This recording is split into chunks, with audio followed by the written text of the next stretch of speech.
Yes, alright. Nkulamusizaako nnyo mukwano gwange yonna gye sinza obanga otuwuliriza weebale kwekumira ku mayingo gano aga Yogi Update TV. Mbakulisaayo yonna gye mbadde mutingidde eggendo. Mwebale nnyo gye mututuusaako engalo. Abaganda bange abali mu ggandalo lya weekend nammwe mbatumiddeko nnyo mwebale kikwasaganya mu ngeri yammwe. Abali emitala w'amayanja nammwe mbatumiddeko nnyo. Abali mu diaspora mwebale kutuninga Yogi Update TV. Kaakati nno emberenge egaze. Emberenge egagidde Mwami Yoweri Kaguta Museveni.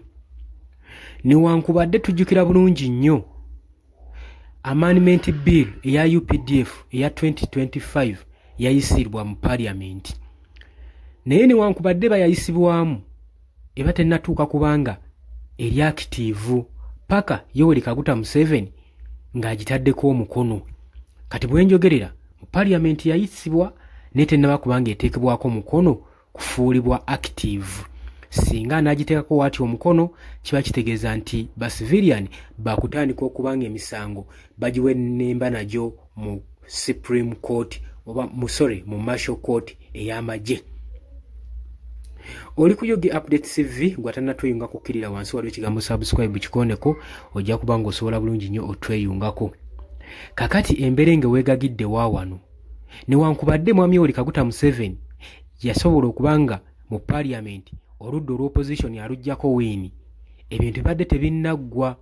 Jjukira nti nno we biggwera ng'amaze okubanga ateekako omukono kitegeeza nti nno kati awo amendment bill eno ebejjudde era nga civilian yenna okutwalibwa mu kooti tewali gwe beebuuzaako yadde n'omu, naye mu kaseera kano bikyali yadde.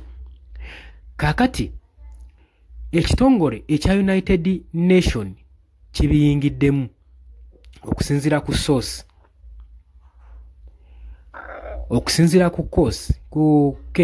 ku source commissioner okuva mu United Nation, commissioner for human rights mu Uganda avuddeyo n'aboggola ku ddoboozi oluvannyuma lw'okukitegeera nti Mwami Yoweri Kaguta Museveni ali mu nteekateeka ziteekako omukono ku bbago lino eryakoleddwa eppya.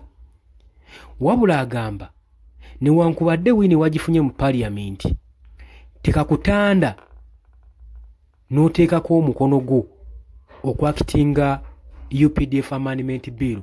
Waaki commissioner ono Varuka Take agenda maaso n'okubanga awooninga Mwami Yoweri Kaguta Museveni ku tteeka lino eppya eryayisiddwa. Jjukira nti nno lino etteeka liwa omwaganya civilian, liwa omwaganya UPDF okubanga esobola okukozesa ba civilian abantu ba bulijjo mu military court.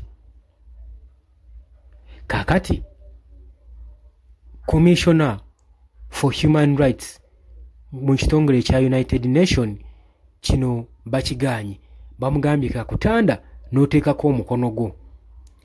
Agamba nti Supreme Court yali yaluulinga dda nga yayisa dda order konti esukkulumu ng'eyita mu Winnie-Dolo yali amaze okuyisa order era ng'aluulinze out ng'agamba nti kooti y'amagye tesaanidde kubanga ewuzisa ba civilian kubanga terina bumanyirivu bumala, tebalina na experience kusobola kubanga bawuzisa ba civilian mu kooti zaabwe. Era neesaba nti era tebajja kukoma ku ekyo kyokka nti olw'okuba nti basobola kuwozesa ba civilian we baba nga balina n'emisango cases ez'enjawulo ze bali mu kukolako nga bagenda maaso n'okubanga bawozesa ba civilian bagi withdrawing bazizze mu Supreme Court etandika okubanga ewozesa abantu abo kubanga kino kivuula ssemateeka. Eyo yali kooti ensukkulumu ye yayisa ekiragiro kino. Kaakati commissioner wa UN agamba temusobola kubanga wanyoomoola ebiragiro bya kooti. Kooti yaluulinga dda out ne ordaringa nti etteeka lino terijja kukola likyoboola mateeka ga ggwanga Uganda saako n'okuvuula eddembe ly'abantu mu Uganda. Era nga ekitongole kino ekya United Nation kyasindiikiriza nnyo era kitadde pulezidenti w'eggwanga ku nninga obutateeka mukono ku tteeka lino eryayisiddwa mu parliament. Nga bagamba nti nno singa linaayisibwa kitegeeza eddembe ly'obuntu lijja kuba litwalibwa mu ngalo mu ggwanga Uganda. Jjukira nti nno ng'ennaku z'omwezi 2 omwezi guno gwe tulimu Parliament yayise etteeka erya UPDF Amendment Bill eriwo omwaganya military court okusobola okulaba ng'ewozesa ba civilian mu kooti yaabwe. Newankubadde gwaliwo gutyo,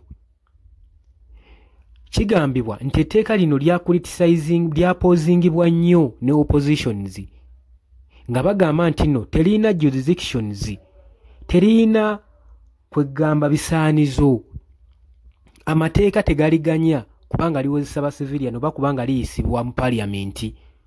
Lwaki? Kubanga lirakinga potential emala okuyisibwa mu Parliament. Kitegeeza n'okuyisibwa mu Parliament bamenye mateeka, kubanga etteeka erisooka mu constitution ya Uganda singa babaga etteeka eppyanga lino kati nga olaba erya UPDF bill okukozesa ba civilian, kitegeeza tteeka ddene mu ggwanga kasita kibeera nga kiyingiramu ba civilian bannansi.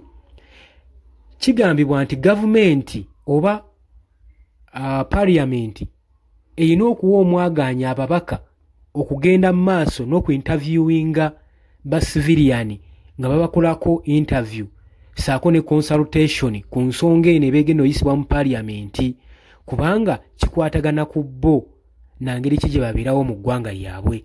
Kati bagamba nti Parliament kino teyakiwa budde era teyakiwa mwaganya. Kakati ab'opposition naddala bali mu groups eza human rights activists bavuddeyo nga balumiriza Parliament okusindikiriza kuyisa lino etteeka ate nga tebaliyisiza mu bujjuvu bwalyo, terisaanidde nga libadde likyali teriri eligible okuba nga liyisibwa mu kooti kubanga lilakinga jurisdictions. Newankubadde baliyisizza, UN egamba etteeka lino ligendereddwamu okuba nga lisirisa ab'opposition, ligendereddwamu okuba nga lisirisa criticism eziva eri wabweru wa gavumenti okusobola okulaba nga bakritisayizinga gavumenti ku ebyo biba bigenze mu bukyamu. Ate bagamba engeri gye tuli nti nno etteeka lino lireeteddwa mu kaseera ng'akalulu ka 2026 general elections zinaatera okutuuka, nti target bandiba nga bagitadde ku oppositions naddala abawagizi abo baagala kubakwata bamalayika eddembe ly'obuntu. Kati UN kino ekiganye era ng'ebiyingiddemu era nga bapressurizinga Mwami Yoweri Kaguta Museveni aleme tteeka mukono ku tteeka lino. Oli ku Yugi Update TV kosinza oba ng'otuwuliriza gwe atannatuyungako kirira wansi olw'ekigambo subscribe kikoneko obeere ng'otweyungako. Wabula newankubadde bino nno byogeddwa, Mwami Yoweri Kaguta Museveni tannavaayo kurespondinga ku nsonga eno. Kyonna kyonna kyanaasalawo okusayininga oba obutasayininga kiba kisalirawo nnyo future y'eggwanga Uganda naddala bannansi banaabagireseemu. Ate na sinakyokka kijja kuba kisalirawo kifaananyi ki Mwami Yoweri Kaguta Museveni ensi kyenaamutwaliramu ng'amaliriza obukulembeze bwe oba nga nnyusa obukulembeze bwe, kubanga lino etteeka kakali lyagala okuyisa ku bannayuganda. Olowooza otya ku nsonga eno? Osobola okujja mu comment section n'oteekawo endowooza yo, naye ng'oli ku Yugi Update TV kw'osinziira okuba ng'otuwuliriza.